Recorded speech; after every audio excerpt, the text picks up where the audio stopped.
Assalamualaikum warahmatullahi wabarakatuh. Bismillahirrahmanirrahim. Pengenalan wakaf. Wakaf artinya menahan atau membeku. Manakala menurut makna syarak ialah menahan sesuatu harta yang boleh digunakan yang dapat memberi faedah dengan cara menyerahkan hak miliknya kepada seseorang pengguna atau institusi tertentu bagi tujuan kebajikan. Dalil disyariatkan wakaf. Berwakaf adalah salah satu amalan kebajikan dan cara seseorang untuk mendekatkan diri kepada Allah Subhanahu wa taala, dan ia merupakan amalan yang digalakkan oleh syarak. Firman Allah Subhanahu wa taala di dalam surah Al-Imran ayat 92 iaitu Bismillahirrahmanirrahim. Lan tanalul birra hatta tunfiqu mimma tuhibbun wa ma tunfiqu min syai'in fa innallaha bihi alim. Shadaqallahul azim.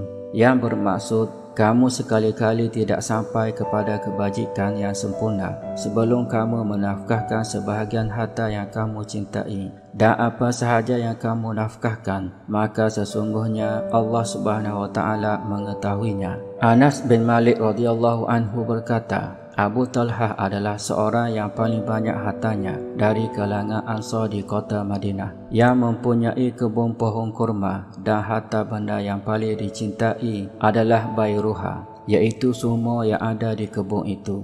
Dan Rasulullah SAW sering memasuki kebun itu dan meminum air di dalamnya.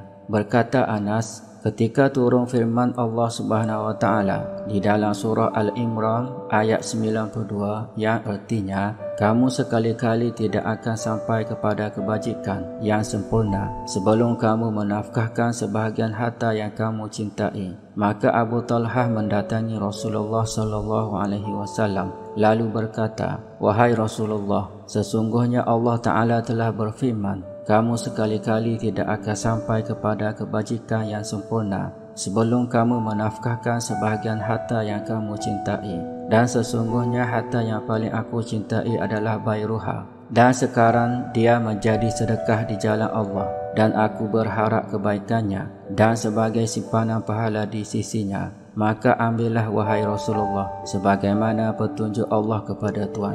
Maka Rasulullah SAW bersabda, alangkah bagusnya, inilah harta yang amat bernilai, atau harta yang pahala mengalir terus. Pada perkataan ini Abu Salamah ragu-ragu. Sungguh aku sudah mendengar apa yang kamu katakan, dan aku berpendapat sebaiknya kamu sedekahkanlah buat ahli keluargamu. Maka Abu Talhah berkata, aku akan laksanakan wahai Rasulullah. Lalu Abu Talhah membahagikannya untuk kaum keluarganya. Rukun-rukun wakaf. Wakaf mempunyai 4 rukun, iaitu yang pertama, pewakaf, iaitu seseorang yang merdeka, balik dan berakal. Tidak sah wakaf orang gila atau kanak-kanak, atau hamba atau wakil penjaga kanak-kanak, serta berkelayakan untuk berwakaf dan sukarela.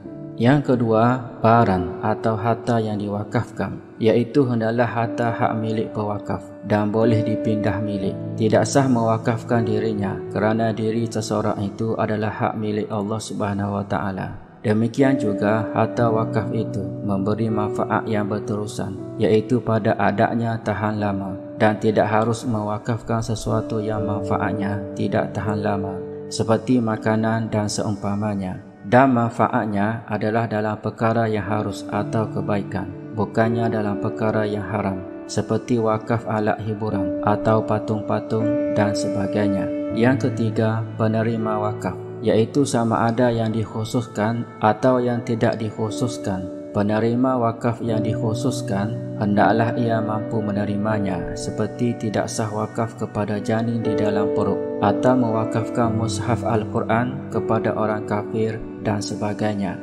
Manakala penerima wakaf yang tidak dikhususkan, dengan syarat hendaklah ia dalam perkara kebaikan, bukan dalam perkara maksiat, seperti kepada rumah anak-anak yatim atau masjid dan sebagainya. Yang keempat, lafaz wakaf, iaitu ada 2. Yang pertama, lafaz jelas, seperti saya mewakafkan kereta ini kepada rumah anak-anak yatim tersebut, atau saya mewakafkan rumah ini kepada anak-anak yatim itu.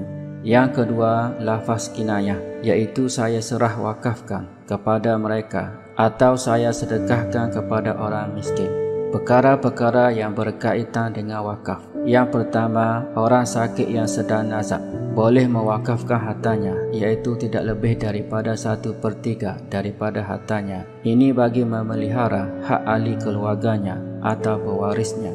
Yang kedua, sah wakaf daripada orang kafir, walaupun mereka mewakafkan untuk masjid sekalipun. Ini adalah pendapat ulama mazhab Syafi'i. Mereka mendapat habuan di dunia sahaja, bukan ganjaran pahala di akhirat. Untuk orang Islam pula, tidak harus mewakafkan hartanya kepada perkara maksiat, seperti kepada gereja, rumah Buddha dan seumpamanya. Yang ketiga, diharuskan wakaf harta kepada orang kaya. Demikian juga diharuskan sedekah kepada mereka. Yang kelima, para fuqaha berpendapat tidak sah mewakafkan harta untuk mencantikkan kubur atau menghiasi masjid semata-mata. Ini kerana orang yang mati telah hancur dan mereka tidak perlu diperindahkan lagi.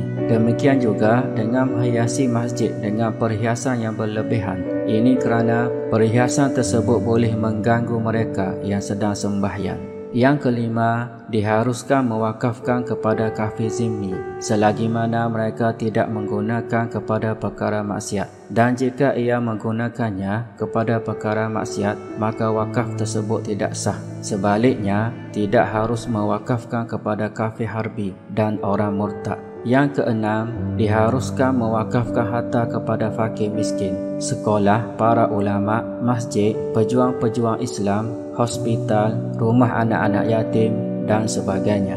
Dan sebaliknya, tidak sah mewakafkan hartanya kepada pengfitnah, perompak, penyamun dan seumpamanya.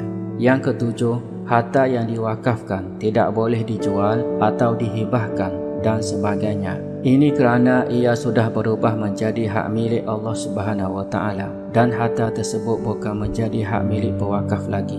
Yang kelapan, pewakaf tidak boleh mengambil manfaat atau menggunakannya daripada apa yang telah diwakafkannya. Akan tetapi para ulama mengecualikan syarat ini sekiranya pewakaf mewakafkan hartanya dalam bentuk tanah untuk perkuburan atau masjid atau telaga. Pewakaf boleh menggunakannya. Ini berdasarkan hadis Utsman radhiyallahu anhu. Beliau berkata, ketika Nabi SAW datang ke Madinah, baginda dapati tidak ada telaga yang boleh digunakan selain telaga rumah yang dimiliki oleh orang Yahudi. Lalu Rasulullah SAW bersabda, iaitu yang bermaksud sesiapa yang membeli telaga rumah itu kemudian menjadikan timbanya bersama timba kaum muslimin yang lain, nescaya beliau diganjari dengan telaga yang lebih baik di syurga nanti. Lalu aku pun membelinya dengan menggunakan hartaku sendiri. Hadis riwayat Bukhari, Tirmizi dan Nasa'i.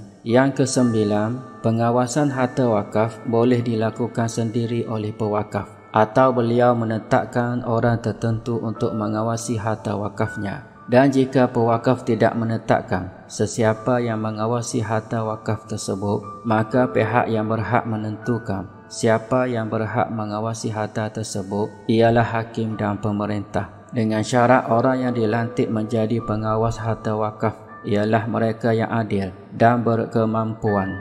Hikmah berwakaf. Di antara hikmah berwakaf ialah yang pertama, berwakaf adalah salah satu cara mendekatkan diri kepada Allah Subhanahu wa taala dengan menggunakan harta kepada jalan Allah Subhanahu wa taala. Kerana dengan cara inilah pewakaf dapat pahala dan ganjaran berterusan kepadanya. Yang kedua, dengan berwakaf dapat menzahirkan kecintaan dan pengabdian kepada Allah Subhanahu wa taala. Dan seterusnya dapat melahirkan rasa syukur di atas segala nikmat darinya.